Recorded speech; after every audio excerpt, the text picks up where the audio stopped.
Hello, friends. I welcome all of you. This is the first lecture. So, here I'll just give you very basic information about the type of communication that occurs in network. So, let me start with the first thing. So, there are three ways of communication that occurs in network. First is unicast, second broadcast, and then multicast. So, this course is all about multicast, but it is important that we understand what is unicast. So, whenever there is a one to one communication between a source and destination, that is unicast. So, whenever we access any website in internet or watch any video in YouTube, so that is a unicast communication. Broadcast means if I say something and everybody hears it, that is broadcast. So the issue with broadcast is that everyone will have to receive the traffic even if they are not interested. Okay, and in multicast there would be one source, and receivers will only receive whenever they want to. So the traffic or the stream, it will not be sent to every receiver. Okay, so it is basically sent to a group. So let's move forward. This is the diagram. First, this portion, it is saying that a source is communicating with the receiver and there is IP network in between that. Because we are network engineers, will deal with IP network, IPv4 or IPv6. So this is an example of unicast communication.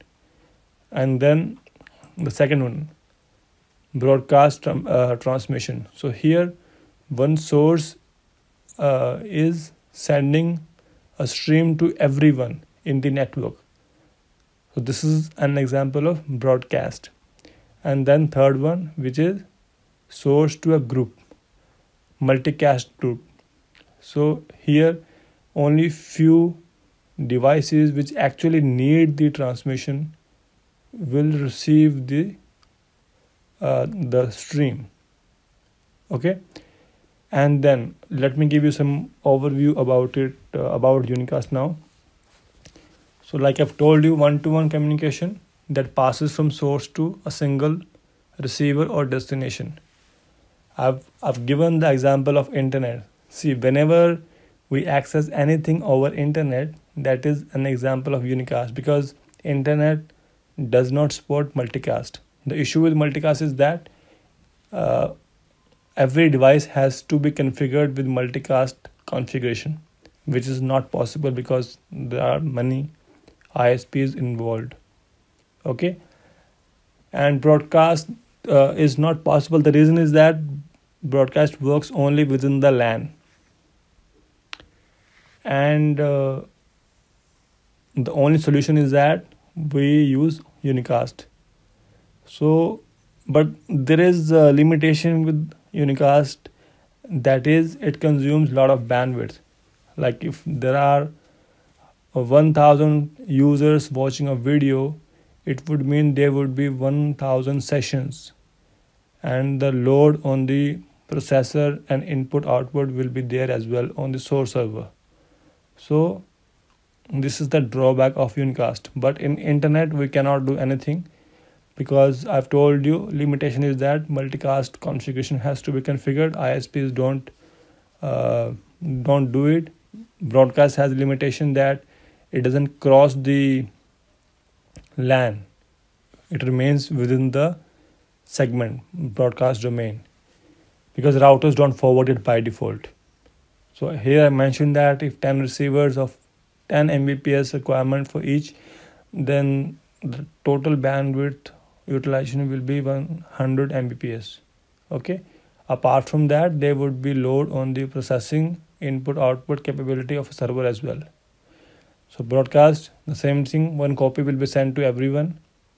Everyone will have to receive it, at least hear it, even if they don't require. So it consumes a lot of bandwidth as well. Like sometimes what happens that broadcast chokes down the network. If there are repeated broadcast storms, then you would see slowness and congestion in the network. So there are some applications which actually use broadcast. One is ARP, Address Resolution Protocol. Then DHCP, like our workstation tries to get IP address. So DHCP uses broadcast. Okay. If our DHCP server is within the same segment, it will immediately respond. Else, if it is in different segment, then we have to configure the command IP helper address, because the router doesn't forward the broadcast by default. It has to configure it using IP helper. And there are some routing protocols which use broadcast. One example is IGRP, which is not being used these days because it's very old. And other example is RIP version 1. Again, that is also not being used.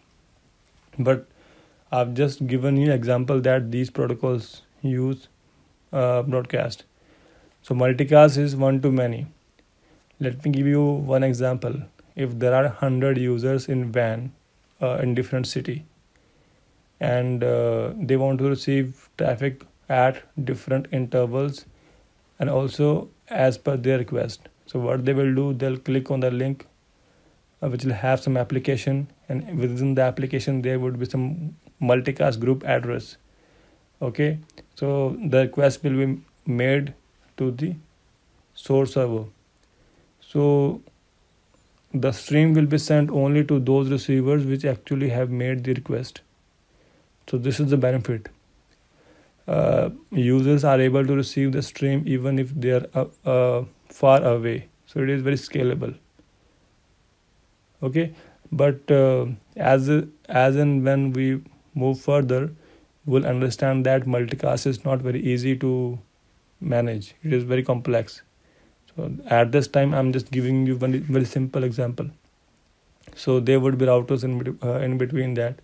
So we have to use PIM, IGMP snooping, a lot of things.